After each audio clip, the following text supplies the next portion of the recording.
There is a shift away from the city CBDs. The shift has been accelerated with COVID as buyers seek the relative safety and security of space. Bushy Martin asks Simon Pressley to identify which regional towns are benefiting and why. Very interesting. We give you the examples as we take you around Australia. So here they are. Now, I'm here with Simon Pressley from Propertyology today, and we're talking about some interesting subjects because what we're seeing across the country is improvements in technology and transport leading to a spread trend towards lifestyle regions. And I'm actually one of them. I've been living and working remotely now for about 4 years and absolutely loving the best of both worlds. Now, the recent pandemic is actually accelerating that shift with a flight to safety, security and relative space, with a shift away from the CBD to more decentralisation. So to talk about which regional towns are benefiting from this and why, Simon's going to give us a run through, and we're going to start, Simon, with your very interesting slide on interstate migration. Mate, can you give us a bit of a rundown on what that's telling us? Yeah, I'd love to. Thanks, Bushy. Yeah, look, the numbers here in this graphic, Bushy, are official ABS data for the last financial year. So we're talking ending June 2019. But this is obviously pre-COVID, and whilst we can expect to see more people moving to regional locations, it's a trend that's already started pre-COVID. So of our 8 capital cities, only 3 of them had a population increase last financial year from internal migration, someone leaving one city to another city. And one of those 3 was Melbourne, that is 0.01%. That's why you can barely see a column there. But right throughout their regions, whether it's the Illawarra region in New South Wales, whether it's Bendigo, Mitchell, which is out that way, Geelong, Bass Coast in Victoria, Albury, Wodonga and Goulburn in northern New South Wales, southern New South Wales, in Tasmania it's places like Burnie and Huon Valley. So it's very widespread that people are leaving the big congested and concrete expensive cities to our beautiful regions. Yeah, as a country boy, mate, I love the fact that you can now live and work remotely, but still only be half an hour away from the city. And I noticed in my home state there, you've got Victor Harbour and Mount Barker, yep. Both really good regional hubs that are benefiting from this.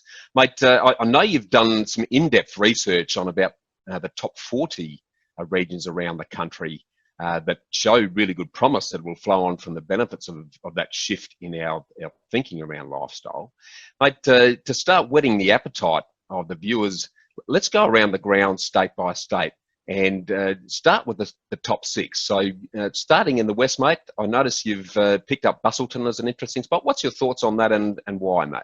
Yeah, and look, just randomly picked a location from each state. Busselton, for those who aren't familiar with it, it's Margaret River region, you know, famous for its wine. 2.5 hours south of Perth. It's Western Australia's second biggest city after the capital. About 40,000 people live in Busselton. Last year's population growth from internal migration, that chart we were just looking at, it increased by 1.22%, which is a very big boost to population growth just from internal migration. Now, the biggest capital city beneficiary of internal migration was Brisbane at 0.6%. So Busselton's double that. It's a very popular holiday spot, especially for people living in Western Australia. Beautiful beaches, iconic jetty. We've got that graphic there. You can just see some appreciation for how beautiful Busselton is. Median house price, $515,000. So not greatly affordable compared to some capital cities, but certainly a lot more affordable than Sydney, Melbourne and Canberra. 20-year capital growth rate, average annual capital growth rate of 6.3%. It certainly grows in Busselton. Vacancy rates at the end of May are very low, 0.7%.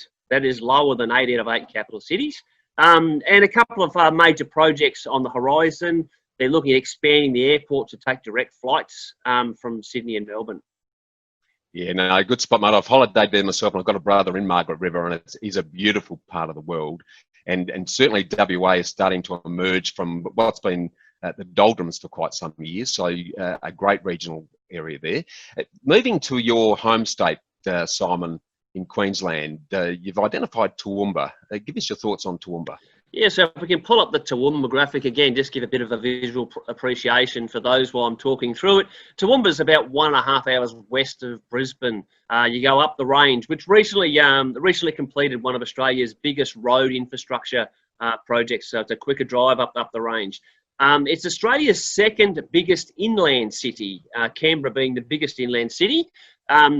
Toowoomba's got a population of about 170,000 people. So it's a big city of substance as far as the regions go. Really popular tertiary education facilities, private schools, a number of specialised university degrees can be obtained through there. Toowoomba's a bit of a capital city to the Darling Downs, which is famous for its agriculture, and the Surat Basin, which is just full of gas and coal. Think of electricity. In 2015, Toowoomba opened an international airport. So that takes cargo overseas, and it also takes domestic flights each day. It's full of all the essential infrastructure, a really diverse economy, and a major project on the horizon. Toowoomba will be an important juncture for the $10 billion inland freight rail project connecting Melbourne to Brisbane. Yeah, it's a great transport hub, and I've been spending some time in Toowoomba myself over the last couple of years, and a lot of potential there. But let's jump now to the Apple Isle. And I know you've sort of one of the early voices in identifying opportunity down that way. You've picked on Burnie this time round. What's your thinking around Burnie, mate? Hobart's obviously well known, and so that I picked a lesser known location. Burnie on the sort of northwest coast along the beautiful Bass Strait. I've been there for holiday. I've been there for business. Burnie is actually Tasmania's most productive port. So whilst Hobart itself, gets a lot of cruise ships, the port of Burnie is, exports more goods from Tasmania than any other port there. Its local economy is driven by manufacturing, agriculture, tourism, and an element of mining. It's not a mining town, but there are a number of small gold, tin, copper, and iron ore mines. Over the last 5 years, Bushy, Burnie's median house price increased by 27%. That's better than 6 out of 8 capital cities. I personally invested in Burnie roughly 5 years ago. On the horizon, there is a brand new university that's currently under construction, which will be great for the local economy. And I believe that Burnie will be a massive beneficiary in years to come from Australia's biggest ever renewable energy project known as the Battery of the Nation. Burnie's median house price, $270,000, very, very affordable, and about a 6% rental yield for investors. Yeah, nice. It's covering off the growth potential and the yield.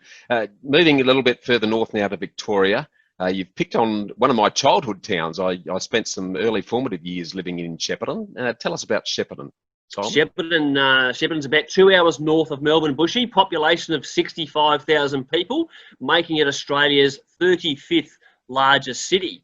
SPC Ardmona, if we can see in the graphic there, that's famous for our tin peaches and baked beans and spaghetti. Shepparton's part of the Goulburn region, which is one of Australia's most productive agriculture regions, and so food manufacturing is very important to the local economy there. You're very affordable housing and wonderful place in Shepparton. Yeah, great place to live. I've actually still got some family in that neck of the woods, mate, so it's a very good part of Victoria.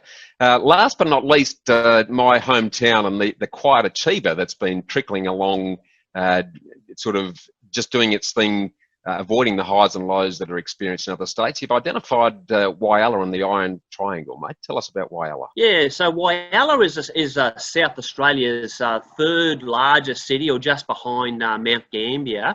It's about a 4-hour drive west of Adelaide along the beautiful Eyre Peninsula. Whyalla to me is somewhat of a mini Newcastle in regards to steel making. Is a very important part of the Whyalla economy. It's got a very well-established and deep-sea port, a maritime museum. A British billionaire by the name of Sanjeev Gupta, very, very wealthy man, recently bailed the steelworks out of trouble back in 2017 and is investing an enormous amount of money, billions of dollars, into the city of Whyalla. That includes a $500 million solar farm, a big renewable energy project that will help the sustainability of the steel factory. The steel factory itself is expanding. There's a major $145 million horticultural project, a new hotel being built along the beautiful foreshore. Whyalla is the only city in all of Australia that has more jobs there today than pre-COVID.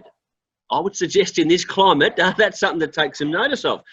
Rents in the last 12 months in Wales have increased by 9%.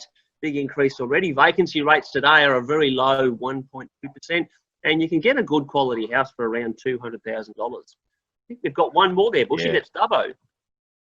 I have. I sidestepped Dubbo. My apologies for that. Let's go to New South Wales and dive into Dubbo. Just before we do that, Whyalla has been on the horizon for a while. You may be aware that the infrastructure in Whyalla that was installed way back in the 60s when Elizabeth, just north of the city of Adelaide, was established. The infrastructure there will carry a capacity of in excess of 200,000 people. So it's very easy to accommodate that ongoing growth. So a good pick there, mate. But back to New South Wales. Let's jump into Dubbo and your thoughts on that one, mate. Yeah, Dubbo. Dubbo's one of dozens of what we describe as a mini capital city. Dubbo itself has a population of just under $50,000, but the broad Arana region in central New South Wales has a population of about 130,000 people, and to them, Dubbo is its capital. Dubbo, a bit of trivia, was established in 1828. It's 7 years earlier than Melbourne. Might surprise some people. Its initial purpose of settlement was for sheep grazing and cattle grazing, and to this day, it's still one of Australia's most productive livestock precincts. It's officially Australia's biggest lamb precinct. But the biggest employers in Dubbo are health, retail, and education. Again, it has the economic profile of a capital city. The beautiful Taronga Safari Zoo. If you want to have that sort of South African experience, you don't need to leave Australia to do that.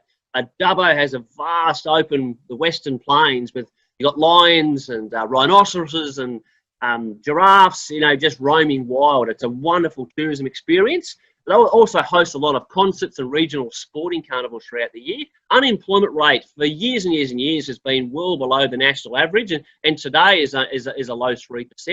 What we describe as a very low risk property market because of its extreme economic diversity and very affordable housing. It's only over the last 30 years, only 6 times did its median house price produce a decline. And the biggest of those declines was about $5,000. So a very low risk property market. And there's 2 major projects on the horizon in Dubbo, both $1 billion each, a regional rail maintenance hub and a rare earth zirconia processing plant. So zirconia is a rare earth used in things like making aeroplanes and things like that. Lastly, median house price in Dubbo, a very affordable $350,000. Yeah, some very good appetite wetters there, mate. What I like about that list is the mix of diverse industries. There's strong infrastructure support and fairly low medium house prices with good yield. So really good coverage on all of those. And I know, you've just whet our appetite today. There's another 30 odd that we may talk about in ongoing episodes. But mate, thanks for your insights on that, really getting us thinking. I encourage all those viewing today to really start, if you're looking for lifestyle buys and looking for good investment opportunities, lift the sights, start looking to the regions. There is going to be an ongoing regionalisation and decentralised spread given the emerging from the pandemic. So stay tuned and thanks for your time, Simon. My pleasure. Talk soon.